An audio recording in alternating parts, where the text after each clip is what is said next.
Welcome guys. Today we move to direct and indirect narration. Assertive sentences जिन्हें आप statements भी कहते हैं, ये साधारण कथन होते हैं, साधारण वाक्य होते हैं। हाँ में भी हो सकते हैं और नहीं में भी हो सकते हैं। अफर्मेटिव या नेगेटिव दोनों फॉर्म में हो सकते हैं। तो exercise number 6, change the following sentences into indirect narration. हमें डायरेक्ट नरेशन दे रखा है, किसी की कही हुई बातों को जो का त्यों लिखा हुआ है, और अब हम उसकी कही हुई बातों को अपने शब्दों में कहेंगे। किसी की कही हुई बातों को अपने शब्दों में कहेंगे, इसको कहते हैं इनडायरेक्ट नरेशन। चलिए अभ्यास से समझते हैं। Sentence number 1, I said comma inverted comma begin the sun gives us light and heat. सूर्य हमें रोशनी और गर्मी देता है। ये वाक्य आपने देखा है कि शाश्वत सत्य है, यूनिवर्सल ट्रूथ है। रिपोर्टिंग वर्ब सेड है पास्ट टेंस में, जो ये संकेत देती है कि रिपोर्टेड स्पीच का टेंस चेंज होगा, लेकिन रिपोर्टेड स्पीच के अंदर क्या दिया है, यूनिवर्सल ट्रूथ की बात कही गई है, जो हमेशा शाश्वत रहेगी, सत्य रहेगा। तो इसलिए हम इसके टेंस को चेंज नहीं करेंगे। तो इनडायरेक्ट में क्या हो जाएगा, आप इनडायरेक्ट बना रहे हो इसका। आई सेड, कॉमा हटेगा, मतलब कॉमा हटेगा, कंजक्शन क्या लगता है, that. I said that the sun gives us light and heat, जैसा है वैसा ही रहेगा। प्रोनाउन बदलेगा लेकिन द सन तो बदलेगा नहीं। अस हमको, ये भी वैसा ही रहेगा, हमको देता है। हीट, लाइट एंड हीट वैसा ही रहेगा। I said that the sun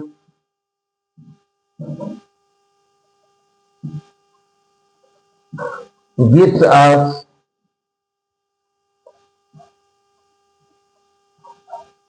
light and heat. He said, second, he said, man cannot live without air. मनुष्य बिना हवा के नहीं रह सकता।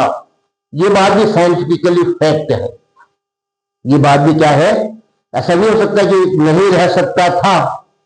अगर हम ऐसा लिखते हैं, भाई क्या आज रह सकता है, आज भी नहीं रह सकता है, तो ऐसी बातें जो यूनिवर्सल ट्रुथ होती हैं, हम उसके टेंस में कोई चेंज नहीं करते हैं। तो क्या हो जाएगा, he said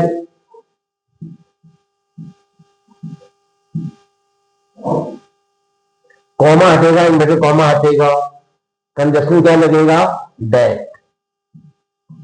he said that, क्या होगा, एम कैपिटल होता है इनवर्टेड कॉमा के बाद। अब हम क्या करेंगे, स्मॉल कर देंगे।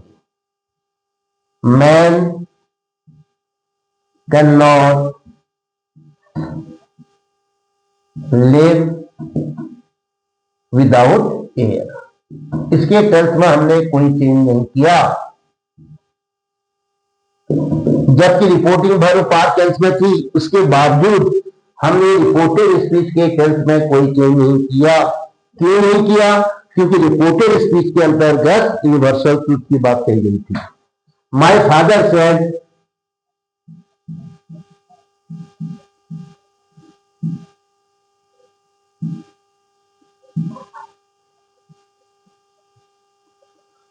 comma and then comma begin, birds fly and dogs bark. Habitual fact है, कुत्ते भौंकते ही हैं, पक्षियां उड़ती हैं। तो ये हैबिचुअल फैक्ट जो हमेशा बना रहेगा, शाश्वत रहेगा। तो क्या है ये, यूनिवर्सल ट्रूथ भी कह सकते हो इसको। तो ऐसी स्थिति में रिपोर्टेड स्पीच का टेंस में कोई चेंज नहीं आएगा। कॉमा एंड कॉमा हटा, कंजक्शन क्या लगता है असर्टिव सेंटेंस में, दैट। और सेंटेंस को देखिए, प्रोनाउन चेंज होंगे लेकिन प्रोनाउन कुछ भी नहीं, इसमें सब थर्ड पर्सन में है, उनको ऐसे रखते हैं। बर्ड्स में बी कैपिटल छोटा कर देता हूं मैं, बर्ड्स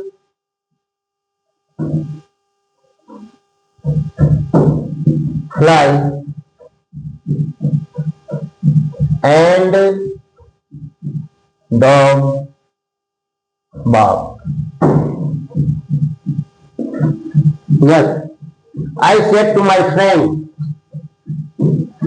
देखिए I said to my friend object दिया है और सेड टू टोल्ड में बदल जाएगा, तो क्या हो जाएगा? आई सेड टू को बदल दो टोल्ड में, I told my friend. Comma हटेगा, मिडिल कॉमा हटेगा, कंजक्शन क्या लगेगा? That. When the cat is away, जब बिल्ली बाहर होती है, द माइस प्ले, चूहे खेलते हैं। तो ये क्या है? ये प्रोवर्ब है, कहावत है। आप क्लास में जब होते हो और टीचर नहीं आया हुआ रहता है तो आपने देखा है बहुत उधम चौकड़ी मची रहती है, खूब गप्पे लड़ाई जाती हैं, कभी कभी आपस में आप लोग फाइटिंग कर देते हो। तो क्या हुआ? When cat is away mice play, जब बिल्ली नहीं होती तो चूहे क्या करते हैं? खेलने लग जाते हैं। तो ये कहावत है। जब कहीं पर कोई मालिक या कोई देखने वाला रिस्पॉन्सिबल पर्सन नहीं होता है तो काम करने वाले लोग लापरवाह हो जाते हैं। तो ये कहावत है, और कहावत जो होती है, प्रोवर्ब जो होती है, वो भी हमेशा शाश्वत होती है, अनुभव के आधार पर बनी होती है। उस पर भी हम उसके टेंस में भी चेंज नहीं करते हैं। तो क्या होगा? आई told my friend that one, इस कहावत को, इस प्रोवर्ब को जो का क्यों होता है? When the cat is away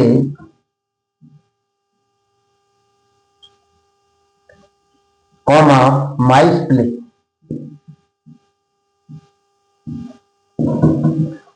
yes the man said, fifth sentence में क्या है? The man said.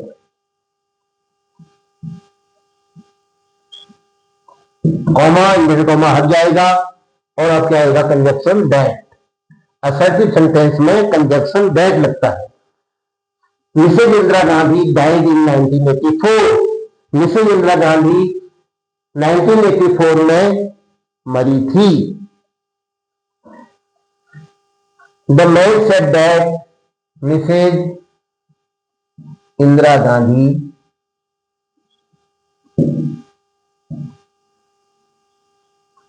अभी कह रहा है मरी थी, डाइड 1984।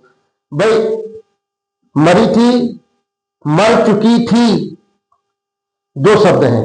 हमने तो कहा है कि ये पास्ट इंडेफिनिट है तो उसका पास्ट परफेक्ट बनेगा, हैड डाइड होना चाहिए। लेकिन यहां पर एक बात बताओ आप, भाई जब वो मर गई है ना 1984 में, तो फिर वो मर चुकी थी अगर आप कहोगे तो वो शब्द बैठेगा नहीं। मरी थी यानी ऐसे सेंटेंस जो चीजें, जो घटनाएं ऐतिहासिक हैं, तथ्य है, जो ऐतिहासिक तथ्य है। ऐतिहासिक का मतलब जो घटना घटी, मृत्यु जैसी बात हुई, तो उसके टेंस में चेंज हम नहीं करेंगे, अर्थ बदल जाएगा नहीं तो क्या हो जाएगा? The man said that Mrs Indira Gandhi died का डाइड ही रहेगा, हैड डाइड नहीं होगा। इन 1984। अब ध्यान दीजिए, आपने कहा था असर्टिव सेंटेंस बहुत आसान होते हैं, इसको बनाना बड़ा सरल है, लेकिन अब आपको ये ध्यान भी रखना पड़ेगा कि क्या इसमें कोई ऐतिहासिक घटना दी हुई है देश के साथ, क्या इसमें कोई प्रोवर्ब दी है, क्या इसमें कोई यूनिवर्सल ट्रूथ दिया है, क्या इसमें कोई साइंटिफिक फैक्ट दिया है, क्या इसमें कोई हैबिचुअल फैक्ट दिया है।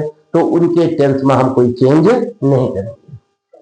तो अपवाद बनेंगे, आप नियम के हिसाब से नहीं करोगे। आप the teacher said these questions are very easy to do, teacher ने कहा, the teacher said comma Indian comma begin these questions are very easy to do, ये प्रश्न करने के लिए बड़े आसान हैं। अब हमने कहा बाहर एक लड़का मिला, अब उसने कहा टीचर ने क्या कहा? आपने कहा टीचर ने कहा कि ये प्रश्न जो थे, वे जो प्रश्न थे वे बड़े आसान थे। आप उसको ऐसे कहोगे। अब बदल गया सेंटेंस यहां पर, द टीचर सेड दैट। देखो टीचर वहां पर नहीं है जहां पर तुम घटना अपने शब्दों में कह रहे हो, भाई वहां पर तो कहोगे नहीं, बाहर आकर के या कहीं पर जब पूछेगा भाई कल टीचर ने क्या कहा था, तो आप अपने दोस्त को बताओगे। तो जब वक्ता वहां पर नहीं होता है, टाइम और प्लेस बदल जाता है, तो टेंस बदलेगा। दीज का डोड हो जाएगा, हियर का डियर हो जाएगा, दिस का डैड हो जाएगा। अगर माना बोलने वाला अभी भी वहीं पर है, इंडाइट बनाते समय ऐसा लग रहा है कि बोलने वाला भी वहीं पर है, न प्लेस बदला है, न बोलो न डिस्टेंस बदली है, वहीं पर है वो जो बोल रहा है, और हम उसको इंडाइट बना रहे हैं। सेंटेंस के सब्जेक्ट और ऑब्जेक्ट को देख के ऐसा लग रहा है कि वो अभी वहीं पर है। तो ऐसी स्थिति में दिस का डैड नहीं होता है, हियर का डियर नहीं होता है, ये ध्यान रखना। लेकिन यहां पर अलग बात है, टीचर ने कहा था, हो सकता है कल कहा, एक महीने पहले कहा, आज हम कह रहे हैं टीचर ने कहा था। क्या कहा था भाई? आज आप उस बात को अपने दोस्त को बता रहे हैं, तो आप क्या कहोगे? दिस का डैड, दिस का दोस्त।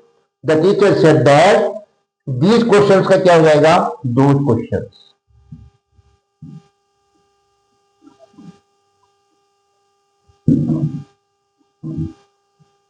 आर वेरी इजी का क्या हो जाएगा?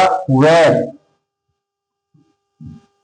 Very easy, were very easy. Next 7, क्या है 7 क्वेश्चन? 7 सेंटेंस क्या है? The shopkeeper said this cloth is very cheap. The shopkeeper said, अब यहां पर ध्यान दो जरा, ये थोड़ा अभ्यास से आएगा आपको, इसको हम ज्यादा क्लियर नहीं कर पाएंगे। दैट, ये तो आपको आ गया कि दैट लगता है। This cloth is very cheap, ये कपड़ा बहुत सस्ता है। भाई दुकानदार वहीं पर है, उसकी कई भी बातों को आप अपने शब्दों में कह रहे हो। क्या कह रहे हो? दुकानदार ने कहा कि ये कपड़ा बहुत सस्ता है, तो वह कपड़ा जो हो सकता है, यहां पर दुकानदार वहीं पर है। सुनो, दुकानदार वहीं पर है, उसकी कई भी बातों को अपने शब्दों में कह रहे हो आप। तो जो वक्ता है जब वहीं पर उपस्थित होता है, तो ऐसी स्थिति में दिस का डैड नहीं होता है। तो क्या कहोगे? The shopkeeper said that this cloth word हो जाएगा, इसका क्या हो जाएगा? Word, word very cheap. Clear हो गया? Next, Mohan said to me you look very handsome. Mohan said to का क्या हो जाएगा? टोल्ड मी दैट, मोहन ने मुझसे कहा। क्या कहा? यू किससे कह रहा है? और सेकंड पर्सन का प्रोनाउन किसके अनुसार बदलेगा? ऑब्जेक्ट के अनुसार। सुनने वाला कौन है? बोलने वाला मोहन, सुनने वाला मैं हूं। तो मेरे से क्या कहेगा? तुम कहेगा। तो क्या हो जाएगा? यू किसके अनुसार बदलेगा? ऑब्जेक्ट के अनुसार। नियम क्या है? सेकंड पर्सन के प्रोनाउन ऑब्जेक्ट के अनुसार बदलते हैं। ये नियम ये है। यू सेकंड पर्सन का प्रोनाउन है, ऑब्जेक्ट मी है, तो मी का क्या जाएगा? आई। दैट आई लुक का क्या जाएगा? Second form looked. I looked क्यों किया मैंने? क्योंकि यहां टोल्ड आ गया था, तो यहां पर सेकंड वर्ब चेंज हो जाएगी। I looked very handsome.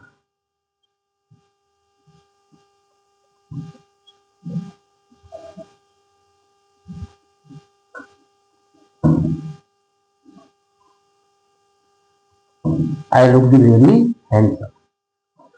ये समझ में आया होगा आपको? इसमें कुछ क्या लिए हुए थे? सामान्य शक्ति की बातें दी हुई थी यूनिवर्सल पे, कुछ हैबिचुअल फैक्ट, कुछ हिस्टोरिकल डेट्स, कुछ प्रोवर्ब जिनके टेंस में कोई चेंज नहीं होता है। वहां पर जो रूल हमने आपको बताए थे, वहां पर आपको उसको देखना पड़ेगा कि वहां पर वो रूल ओवरलैप हो जाएगा। इसके साथ ही आज ये असर्टिव सेंटेंस की एक्सरसाइज समाप्त होती है। ये वीडियो यहीं पर समाप्त होता है। जय हिंद।